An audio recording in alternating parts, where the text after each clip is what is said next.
केन को याद आता है कि आज चुनाव का दिन है, लेकिन तब तक बहुत देर हो चुकी थी।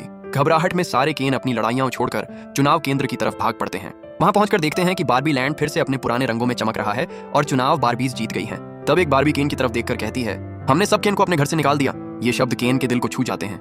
उसकी आंखों में आंसू आ जाते हैं और वह चुपचाप घर के एक कोने में जाकर रोने लगता है। लेकिन तभी एक नरम दिल बारबी आती है और उसे समझाती है। केन के दिल में एक छुपी हुई ख्वाहिश जागती है। वह चाहता है बारबी के साथ रहना, उसका हिस्सा बनना।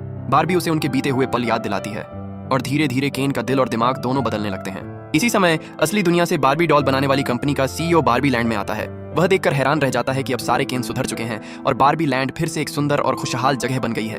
ये देखकर सीईओ के चेहरे पर मुस्कान आ जाती है। तब एक बारबी उसकी तरफ बढ़कर कहती है, मैं तुम्हारे साथ असली दुनिया देखना चाहती हूँ। सीईओ मुस्कुराता है और उस बारबी का हाथ पकड़कर कहता है, चलो मैं तुम्हें एक नई दुनिया दिखाता हूँ। और फिर बारबी के नए सफर की शुरुआत होती है, एक नई कहानी, एक नई दुनिया के साथ। और यहीं पर बारबी लैंड की कहानी समाप्त होती है।